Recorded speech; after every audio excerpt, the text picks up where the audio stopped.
Bonjour à tous, nous sommes le mardi 6 avril et désolé du retard, j'ai des petits soucis avec mon ordinateur. J'espère que ça va se régler cette semaine.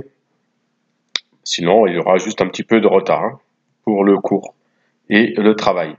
Alors, on commence par la correction du travail que vous m'avez rendu, certains d'entre vous. Bien, on commence par le début. Donc, l'équation, je l'avais déjà donnée. Vous vous rappelez, c'était cette fameuse fonction qui valait x sur 0,1 et il fallait savoir ce qu'elle valait sur 1, 2, puisque pour le calcul du carré de la valeur efficace, on a la fonction au carré sur l'intervalle entier. Donc, il fallait savoir que la fonction, elle valait moins x plus 2 sur l'intervalle 1, 2. Alors, au niveau de cette valeur efficace, donc on calcule le carré de la valeur efficace, comme ça on n'a pas de racine carrée, et puis c'était demandé par l'énoncé. Donc on sépare en deux, donc entre 0 et 1, ça vaut les x, et donc le carré de x, x carré, et entre 1 et 2, c'est moins la droite, on avait retrouvé la droite moins x plus 2, donc il faut calculer l'intégrale de moins x plus 2 au carré. Donc on calcule séparément les deux intégrales. Donc la première sur l'intervalle 0, 1, pas sur 0, 2. Donc on a f de x égale x carré, une primitive x3 sur 3, grand F de 0, 0, grand F de 1, 1 tiers, et 1 tiers moins 0, 1 tiers. Donc la première intégrale va vous 1 tiers.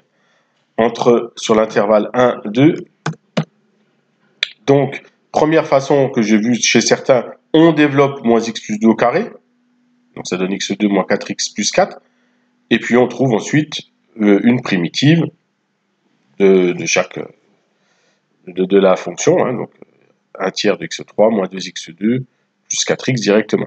Mais on peut le faire directement. Voyez, encore un souci d'ordinateur, voyez. Voilà. Problème de souris, en fait. Ou directement, on peut, vous pouvez prendre du GeoGebra, vous allez voir qu'il va vous donner moins 1 tiers de moins x plus 2 au cube. On peut l'écrire directement, évidemment. Pourquoi? Quand on dérive ça, on a le 3 qui passe devant. Ouais. C'est U puissance 3, c'est 3 U prime U2. Donc le 3 passe devant en facteur, donc ça fait 3 fois moins 1 tiers, fois le dérivé de moins x plus 2, c'est moins 1, donc ça fait fois moins 1, et 3 fois moins 1 tiers fois moins 1, et bien ça fait bien 1. Et il reste donc moins x plus 2 à la puissance 2, c'est bien ce que j'ai là. Ok? Donc on peut l'écrire directement. Alors au niveau des calculs, ça change un petit peu, donc j'ai pas vu toutes les copies encore, et j'ai juste regardé, comme ça. Et mais je sais que certains l'ont fait comme ça. Je ne sais pas si combien l'ont fait dans un sens ou dans l'autre. Donc lorsqu'on remplace par 2 et par 1, bon, les calculs sont peut-être un peu compliqués avec la première formule, mais on obtient 1 tiers. Regardez avec la deuxième formule, quand on remplace x par 2, moins 2 plus 2, ça fait 0, tranquille. Et pour 1, moins 1 plus 2, 1 tiers fois moins 1, tiers, moins 1 tiers. Vous voyez, c'est un tout petit peu plus facile dans le sens là. Donc, f de 2 moins f de 1, ça vaut 1 tiers quoi qu'il arrive. Donc ensuite, je calcule ma valeur efficace. Donc je fais 1 demi fois la première intégrale, ça valait 1 tiers, plus 1 demi fois la deuxième intégrale, qui valait ici, 1 tiers aussi. Bon, j'ai mis 1 demi en facteur. 1 tiers plus 1 tiers, ça fait 2 tiers fois 1 demi, 1 tiers. On a notre valeur efficace. Donc ça, je l'ai vu juste par contre. Alors, la deuxième chose, c'est utiliser la formule de Parseval, qui est celle-là, qui est écrite là. Donc, toujours la même valeur efficace, mais en considérant que 3 harmoniques. Donc, je vous rappelle, ça vous permet de savoir un peu au niveau de la bande passante, qu'est-ce qu'on peut utiliser comme bande passante pour avoir un maximum des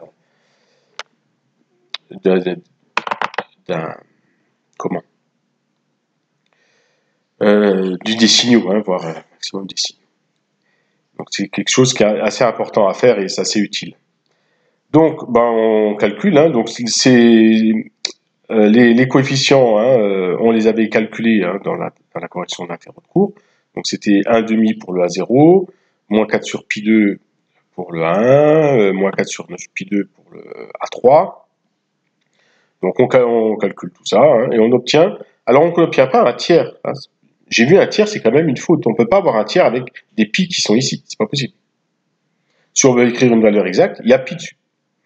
Donc on n'écrit pas une valeur exacte si c'est pas vrai. C'est vrai que ça ressemble à un tiers, 0,3331, mais c'est pas un tiers. D'accord? Et quand on fait le rapport, on n'obtient pas 100%, comme je l'ai vu, mais 99,94%. D'accord? Écrire un tiers, c'est une faute. Écrire 0,333, c'est juste. Mais écrire un tiers, c'est faux. Voilà pour les remarques pour l'exercice 1. Alors pour l'exercice 2, alors vous avez vu qu'il y avait même un petit souci pour le dernier. Hein. Donc on a fait pareil, on calcule la valeur efficace, cette fois-ci la valeur f il valait 1 et moins 1, donc là il n'y avait pas de souci, parce que 1 au carré ça fait 1, et moins 1 au carré ça fait la même chose, donc il fallait juste calculer l'intégrale entre 0 et 2pi de 1. Voilà. Là on n'est pas obligé d'utiliser f de x, grand F de x, hein. On peut, ou grand F de t, on peut directement utiliser la formule physique, c'est la valeur entre 0 et 2pi, valeur moyenne en fait. Entre 0 et 2pi fois 1, hein, donc ça fait un rectangle, hein, d'accord. 2pi fois 1, ça fait 2pi. Fois 1 sur 2pi, ça donnait 1. Ensuite, on utilise la formule de Perceval pareil, donc on avait 4 sur pi qui donne 16 sur pi 2. Le B3, il valait 4 sur 3pi, on a tout ça, ça a été corrigé, ça faisait 16 sur 9pi 2, on multiplie par 1,5, on obtient environ 0,9. Alors, en fait, quand on calcule, ouais, j'ai refait le calcul avec plus d'harmonique. D'ailleurs, j'ai mis un plus en trop là. Quand on fait le calcul avec plus d'harmonique, ben on voit que ça va tendre vers 1 par en dessous. C'est-à-dire que ça va être croissant. Hein, cette valeur efficace, elle va être croissante. Donc, du coup, j'aurais pas dû vous demander E2 carré sur E1 parce que là, automatiquement, on trouvait quelque chose au-dessus de 100, de 100%, hein, au-dessus de 1, 1 divisé par 0,9. Il fallait calculer l'inverse. Voilà, je me suis trompé ici. Donc du coup, vous avez pas cherché qu'il fallait 9 harmoniques, mais je n'en tiendrai pas rigueur dans la notation, puisque c'est de ma faute. Vous avez répondu à la question, vous avez trouvé tout de suite que lorsqu'on faisait 1 sur 0,81, on avait plus de 100%, donc on avait répondu à la question. Voilà, sinon il fallait obtenir 9 harmoniques. Je trouvais que c'était intéressant de trouver le nombre d'harmoniques, puis ça permet d'utiliser la compétence cherchée. Alors, le travail d'aujourd'hui. Donc ça, je vous ai laissé ça aussi, je ne sais pas si je vous l'avais déjà mis. Hein, c'était la correction avec GeoGebra du début. Hein. Voilà l'exercice type CCF. Alors certains ont peut-être déjà fait le début, mais donc j'ai mis une suite.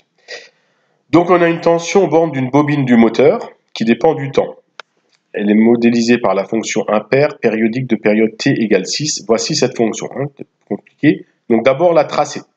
Alors pour la tracer avec les scies, j'ai essayé, c'est quand même assez compliqué. Donc moi je vous conseille forcément d'utiliser les segments comme j'ai déjà montré. Hein. Donc elle vaut 0 entre 0 et 1, 2 entre 1 et 2 et 0 entre 2 et 3. Donc vous tracez les segments. J'espère que je vais pouvoir le... Voilà.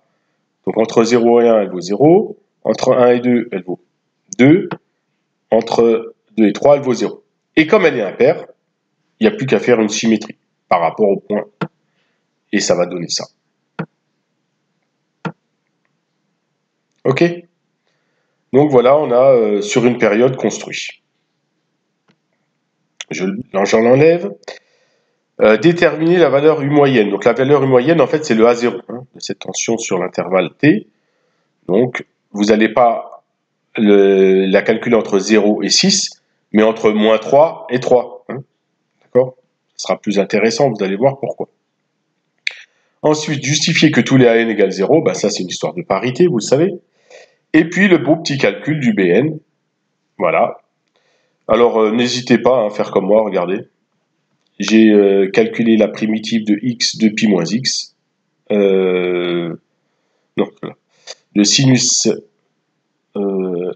npi sur 3 fois x. Non, ça c'était pour l'exercice d'avant. Sinus npi sur 3 fois x entre 1 et 2, puis ça me donne la valeur qui est là. Il suffit de multiplier ensuite par le coefficient qu'il faut. et vous obtiendrez ce BN qui vaut ça. Si vous ne l'obtenez pas, calculez quand même les harmoniques. Hein. Vous remplacez n par 1, c'est une suite, hein, n par 2, n par 3, n par 4, n par 5. Ensuite, vous écrivez votre série de Fourier et regardez un peu. Donc j'ai vérifié, elle fonctionne. Voilà ce que vous allez obtenir comme série de Fourier. Attention. Ah bah là, je ne sais pas si vous allez la voir du coup. Non, bah ça ne veut pas. Donc au niveau avec 3 harmoniques, ça va donner. Ah, voilà, on la voit. Voilà, ça va donner ça. Hein. Vous voyez, on arrive à... Alors là, il n'y a que 3 harmoniques. Hein. On arrive à retrouver notre signal. Hein. Vous avez vu ça? Donc une fois que vous avez les harmoniques, les 5 premières, hein, j'avais utilisé parce que certaines valent 0, vous verrez. Donc vous écrivez votre série de Fourier. Et ensuite, vous recalculez votre valeur efficace en utilisant la formule de Perceval, comme tout à l'heure, avec les 5 harmoniques. Et vous allez comparer les valeurs. Attention là, c'est pas le carré de la valeur efficace. D'accord ? Donc vous allez faire le même calcul que tout à l'heure, sauf que vous ferez à la fin racine carrée. Et puis vous comparez, vous verrez si vous avez la même valeur moyenne de la tension, valeur efficace de la tension. Voilà. Il faudra juste, bon, soit vous calculez un pourcentage, soit vous dites bon, on est tout près, soit vous dites on est très loin, enfin voilà. Il faut juste comparer. Bon courage à vous. Donc ça c'est pour jeudi. Et jeudi je corrigerai ça. Et pour les vacances, vous aurez un premier CCF blanc. Travaillez bien. Bon confinement.